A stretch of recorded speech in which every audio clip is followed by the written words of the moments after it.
All right. Hey, it's Greg with the Collect a Car podcast. We've got two really good original owner stories here. One about a really special Lotus, so be sure to stay tuned for that. But first, it is a really cool one. I know I talk a lot about Mustangs, but this one is truly spectacular. This one talks about a 1968 and a half, the introduction of the Cobra Jet big block 428 car. But not only is this the original owner of that 428 car, but he was also one of the engineers in charge of building this car at Ford back in 1967, 1968. So be sure to stay tuned for that. But first, I wanted to review some of the results we had from Sotheby's, RM Sotheby's at the Hershey Fall Sale. Now, I was not there in person, and it's kind of a neat temperature check as far as how the market is going right now. And it's fairly strong. Now, this is going to be a little bit different because you'll hear some numbers that sold under the low estimate, but when I go into the years, it kind of makes sense. We do have a big generational shift going on right now.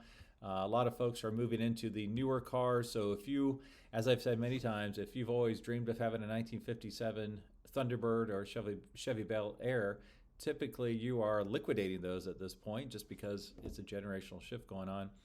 So what was interesting at Hershey is that this generational shift did play out, but there is some bright spots out here. I think some of the younger folks are going into the early stuff as well, brass era, pre-war stuff.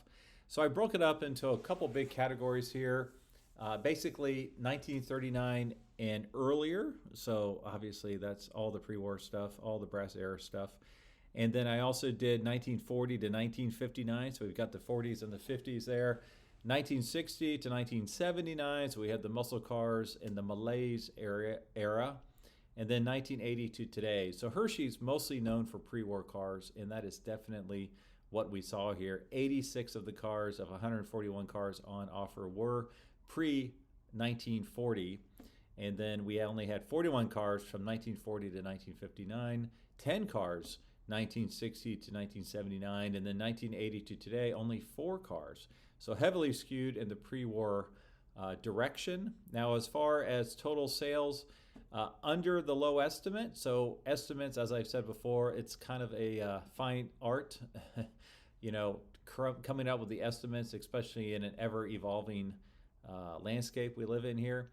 So typically there's a low estimate and there's a high estimate. I always try to have the hammer price to fall right in between, but it's difficult, especially as the trends are changing. So from a total perspective, out of 141 cars, 54% of them sold under the low estimate. So over half of them sold under the low estimate. 25.5% sold mid-estimate. And then 21% actually sold above high estimate.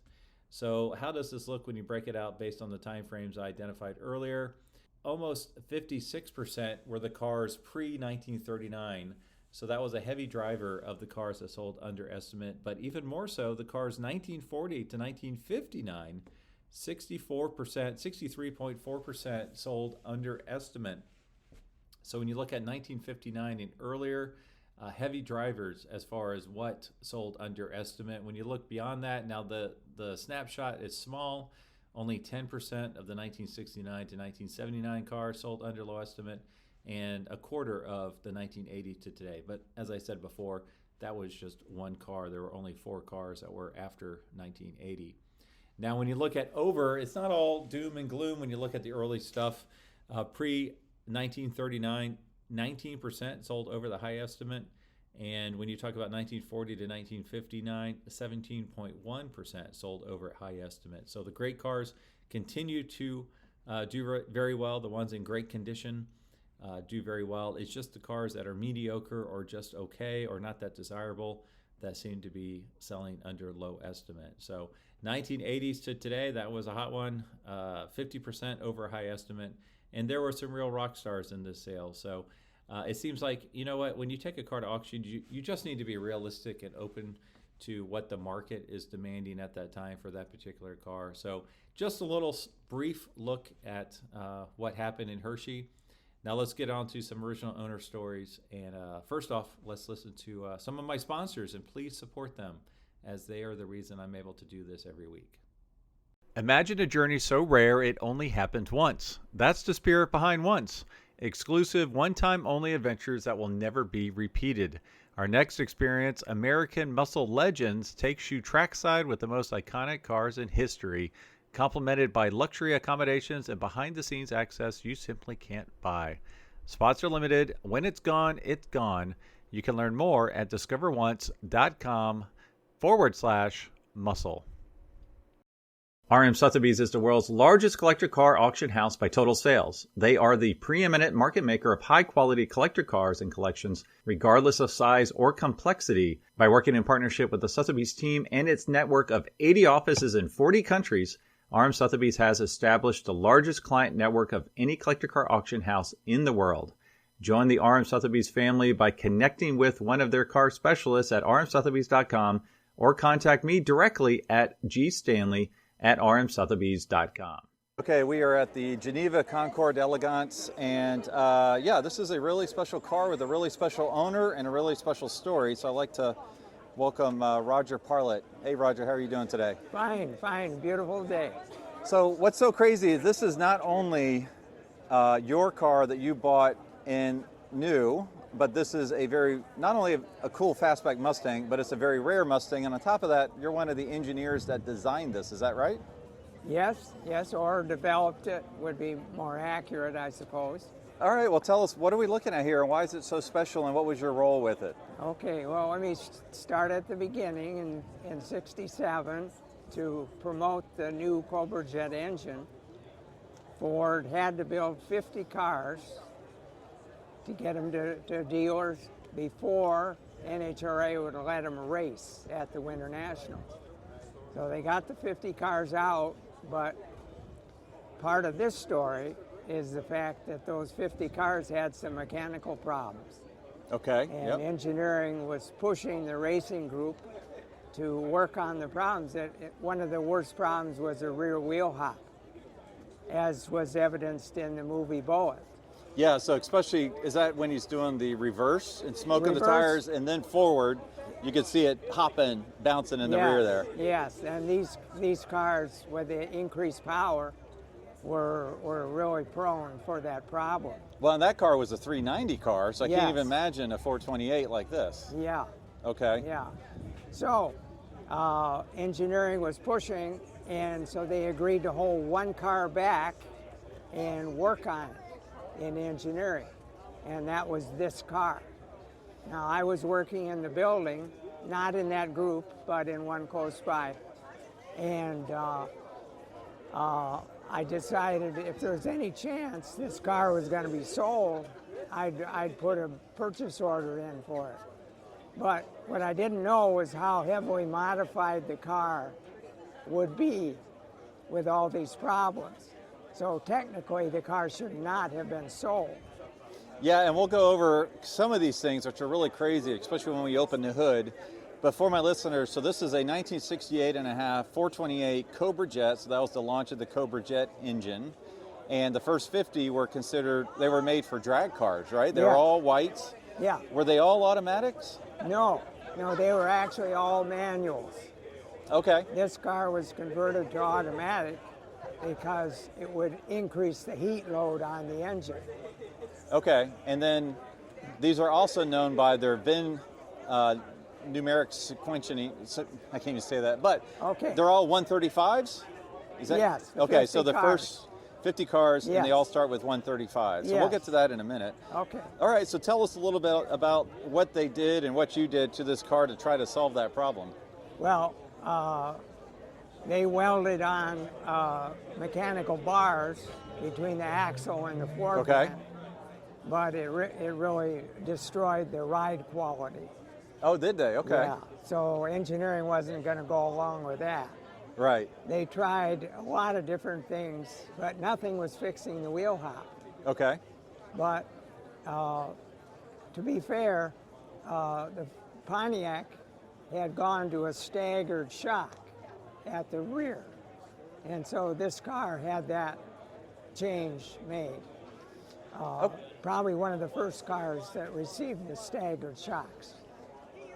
So one thing I've noticed, and I called this out when I first saw you, I said, oh, no black stripe, because a lot of the 428s I think it's after the first 50 had the black stripe. Yeah. Did the first 50 not have the? Correct. And also, this hood scoop is specific to this car, or to the 428 and a half. Yes. So they make coupes. They make like 34 convertibles, obviously fastback. So that it's not the same as a Mach 1 hood. It's not the same as a Boss 429. It's specific to the 68 and a half. Correct?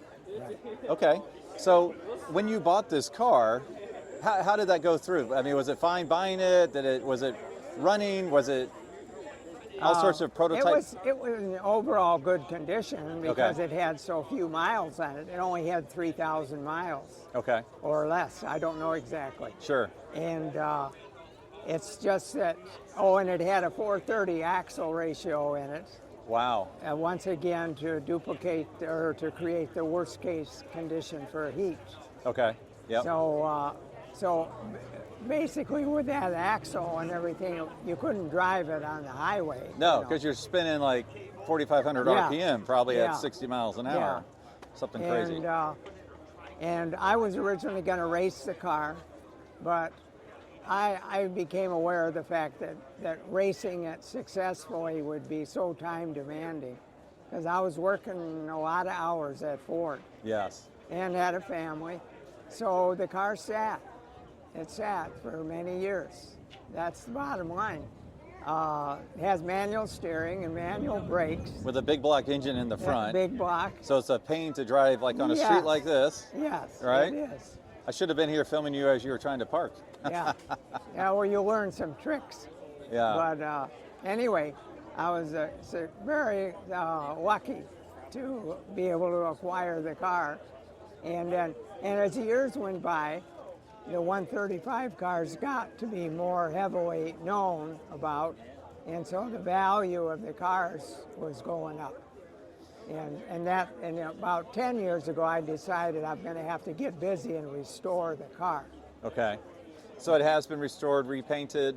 No. Not repainted, okay. That's original paint. Original paint, wow. I was wondering because I do see the slight fading, which makes sense if it's an original paint car. On the other side, the primer's coming through. Right, right. Because I polished it too much. Yeah. Well, if you're an astute watcher, you'll notice these are not the original wheels. These are aftermarket wheels, but you have the originals at home. Now, were they just like dog dish hubcaps? Yes. Okay. Yes, I didn't care for them. No, nothing special. No. Yeah. No, the cheapest, lightest wheel, because Ford knew all 50 cars would have aftermarket wheels installed. Right, yeah. So I'll overlay some pictures of these cars at the NHRA. There's some famous pictures of these cars, with their front tires off the ground a little bit, and these things were just dominating the track back then. So this one was never actually campaigned or raced? I raced it in pure stock. Oh, you did? Okay. And I was unbeaten, but that I can relate the story. At that time, Mustangs weren't known to be high performance cars. Right. So the people I was beating were complaining. And so the track approached me and said, if you come back, we're going to have to tear the engine down because Mustangs should not be running this fast. Oh, wow. But that was the new 428 Cobra Jet, right? Yeah. Yeah. So it's so funny because I would get beat up by my listeners every once in a while because I lumped in Mustangs as a muscle car, which technically they're pony cars, but I think this is the first true Mustang muscle car because before this, the 67 390s wasn't really a muscle car, even though it was a big engine, but this is what really made Mustang a muscle car. Yeah. And you're nodding your head in agreement, so that validates my opinion. I appreciate that. Finally, Henry Ford and Iacocca were getting after engineering, telling them, we're getting tired of getting complaints about performance. So get busy and make power out of the 428. So what was the quarter mile time in one of these back in the day? In pure stock, it ran 13.49 seconds, 105. So for our listeners today, that might not sound fast, but back in those days, anything under like 15 was considered fast, right? Yeah, no, you're right. Yeah. And now today, there's some minivans that probably go 14 in a quarter mile. When this car was set up for super stock, it ran in the low 11s. Oh, wow. Okay. Yeah. That's fast today. So, well, do you mind walk us through? Can we open the door, look inside? Because I know Yeah. there's a couple cool things in here.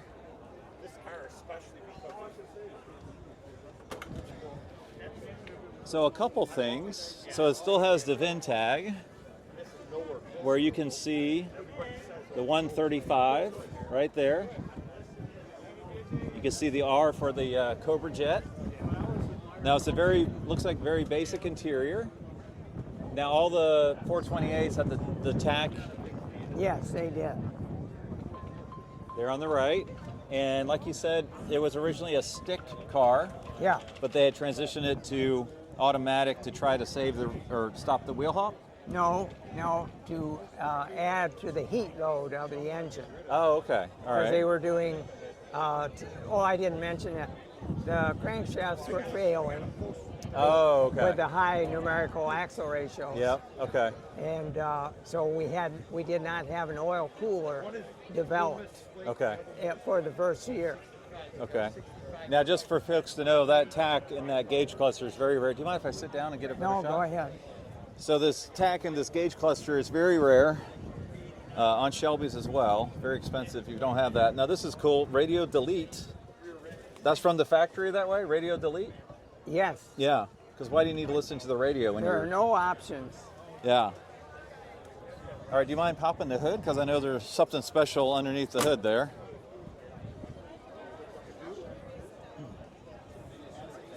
There's no G-Chi, fog light, side scoop, or a C-scoop. All right, so now the VIN is an S. And because this car was built so early, in numerical language, it reflects the 390. So do a bunch of the KR Shelbys and, 68 as well. The basic 390. Right, right. There were other parts that weren't available yet. The exhaust manifolds were still 390. Okay, yep. And what else? Oh, and the whole exhaust system was 390. So that 13-second time was good, considering it had the obsolete exhaust. Now there's three things that really stand out. Obviously we have the Cobra Jet engine, which is just a behemoth. But we also have the Swiss cheese underneath the hood. Now, was that done for racing? Obviously to lighten the hood? It was an engineering challenge to take as much weight out of the front end as they could. So they did that Swiss cheese approach, which really didn't remove a whole lot of weight, but it's an eye catcher. Is this the only one that has the Swiss cheese? Yes. It's the only factory Swiss cheese 428 Cobra Jet. Yep. And then we have the plenum opening here, which feeds up into the fiberglass hood scoop. You can see the fiberglass there.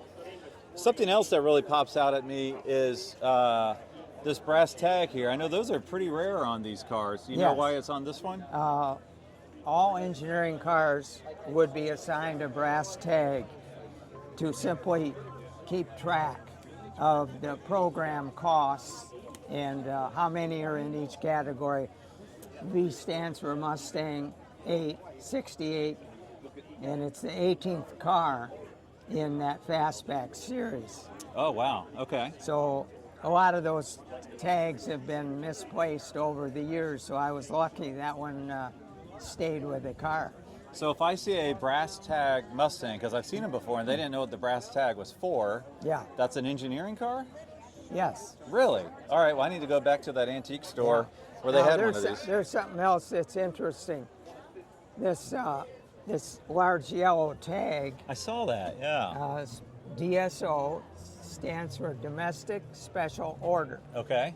And it's very rare, and it was put on there to make sure the assembly plant didn't stick this new engine in the wrong car. Oh, wow, okay. But what's interesting is you won't find that tag on other cars because most of the new cars, they just scraped it off. Yeah. Well, the other thing I saw, which is interesting, is this buck tag down here. Again, it has the 135. I don't know if I'm getting it in my shot here. The 135 on it. And it's probably the cleanest buck tag I've ever seen, because usually buck tags, they'll identify, is it a power top, options, convertible, GT, whatever, and that one has nothing on it. So that would make sense for a 135 car. Okay. Wow. So why did you keep it so long? I didn't know what to do with it. I know exactly what to do with it. Of course. 20 years ago, I became familiar with the fact that it was going to be valuable. Sure. So then 10 years ago, I thought, okay, I've either got to sell it or fix it, because 57 years, it didn't look like that. Right, right. So I got busy, I retired, and I greatly enjoyed working on the car. Well, this is such a pleasure, because when I first saw this car coming down the street, the wheels threw me off. And I said, in the red carpet protector you have on the dash, I thought, someone's really trying hard to make that look like a Cobra Jet, not knowing this is probably the most significant Cobra Jet I'll probably ever see. So thank you for sharing this. Okay, yeah, I've enjoyed it. Thank you. That is awesome. Okay. Your car deserves the best. That's why my Pontiac GTO and Porsche Boxster S are wrapped in California car covers. Since 1989, they've been family-owned and focused on quality, offering more than 100,000 patterns plus fully custom options. Protect your passion with California Car Cover, the world's softest custom-fit covers. Learn more at calcarcover.com. All right, I'm at the Geneva Concord Elegance. We have another original owner story. So John Janisch, how you doing, buddy? Good. Well, this is quite a sight we have here behind you. I am not a Lotus expert by any stretch, but why don't you tell us a little bit about the car? All right. Well, to me, the Esprit started out as the poor man's Ferrari. I think I loved Lotuses from the old James Bond movies, But Lotus has been in financial difficulty over the years, and they buy from or steal from a lot of parts bins or whoever had ownership. So I kind of call it the poor man's Ferrari, and why it was cheaper than a Ferrari, but handling wise. And, it'd been featured in a few movies, Pretty Woman, the Bond movies. So this is kind of a evergreen design.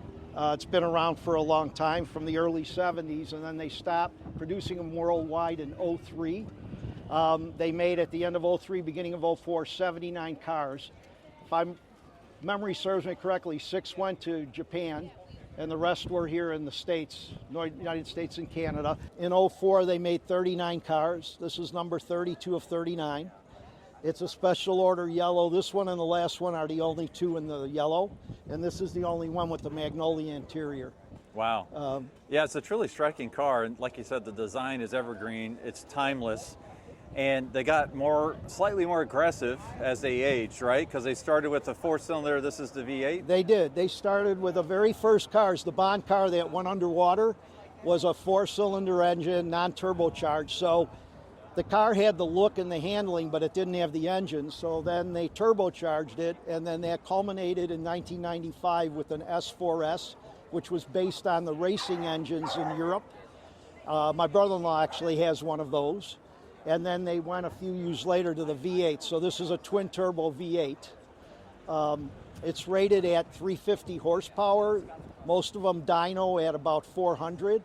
The sad thing is the car is only as good as its weakest component. This has a Renault gearbox. When they first developed this Lotus engine, it was putting out 500 horsepower. But the transmission couldn't handle it. And because it's limited production and they knew the end was near, they backed off on the engine because of the trans. But great handling car, gets a lot of looks. Stunning car. So I noticed, like in this later ones, the front air dam is quite a bit larger. Yep. And but the engine's in the back, so why is the air dam so much larger? Well, because the radiator's up front. Okay. And then it's circulated. There's twin tanks to keep the car balanced on either side. Okay.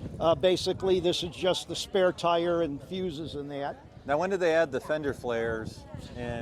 So on the final edition cars, because they went to larger rubber. Okay. Personally, I don't think it's as clean looking as the ones without it. It looks like an add-on, but I actually, when I ordered the car, I dealt directly with Lotus Cars USA. I didn't want the big wing. Oh, but okay. they told me at speeds over 150 you need it for downforce. So you're a no wing on a Countach kind of guy. Well, I just think it's cleaner. And then everyone was telling me, well, this is how the car was made. This is how it came. So I got used to it. It's part of its, I guess, part of its charm. Well, so yeah, let's get back to that. So you're the original owner of this car. You ordered it new. You spec'd it new. Did Yep. you pick the paint color? Yeah, so like I said, the final edition cars, for whatever reason, were done in metal flake. So the typical yellow was a metal flake. I said, no, I want Lotus logo yellow. So it's actually called saffron. And I found out after I took delivery that this car and the very last car are the only two cars that were done in this color.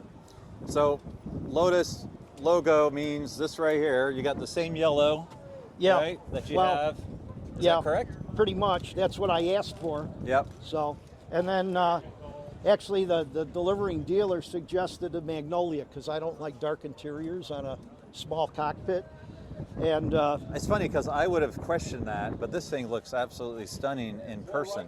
yeah, well, my brother-in-law has a yellow similar, and his is black with yellow piping. So this is the only one in this color combination.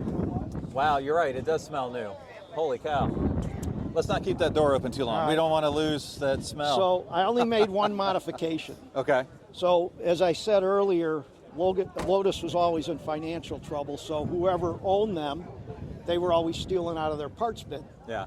And at the time, GM had a share in Lotus, so if this had the original wheel in it, it's actually a Pontiac airbag steering wheel.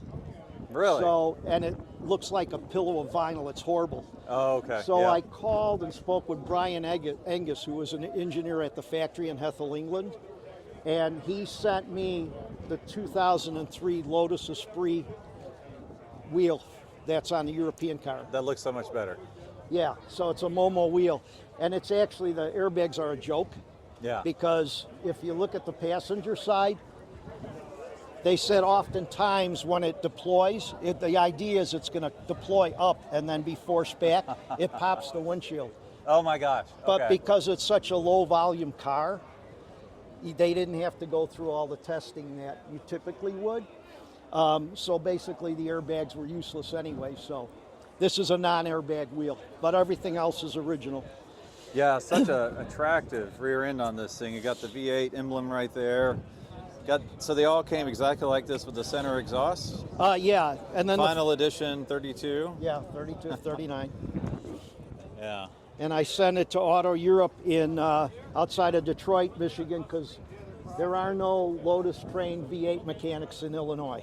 Yeah, so we talked about that a little bit earlier. Tell us the headache with this this V8 engine you have in here. Well, so the Lotus franchise here is Glenview Luxury, and I called them, and they only work on the newer Toyota-based engines. So I called Lotus Cars USA, and I said, who has the equipment and knowledge to work on this? So the owner comes with his trailer every 2 years, takes it back, does what he needs to do, and brings it back. So, Wow. Okay. yeah. Beautiful wheels. Now, how many miles do you have on this car?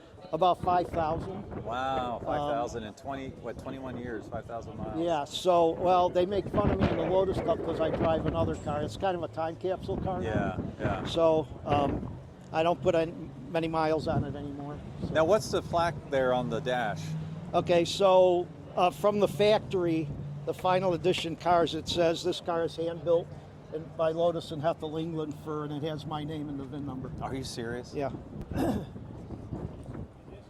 Oh, look at that. So Wow. Is that the factory radio? everything is factory Wow. on this. Nothing, I actually even have the original wheels, which they don't make anymore, tires. Oh, okay. In case at some point, I wouldn't drive on them, but if you wanted to put the OEM wheels on, I Are have the- those too. Are the original wheels like this? Are these BBSs? No, they were originals. I believe were Dunlop, and they don't make Okay. them anymore. So this is the right spec for the car. Okay. But I'm just saying, if somebody wanted to Yeah. show it as it came from the factory, Well, and the I wheels did, look amazing. I did hang on to the Yeah. goofy-looking airbag wheel, which Yeah, you could hold that in the trunk. Yeah. yeah. Well, I judge Ferraris, and we would probably ask you to put the steering wheel back on, so you don't get half a Yeah, point well, so the funny thing is most Esprit owners, when they see the car, the first thing they say is, we love that steering wheel. And I said, well, I called the factory. I didn't want to buy an aftermarket wheel.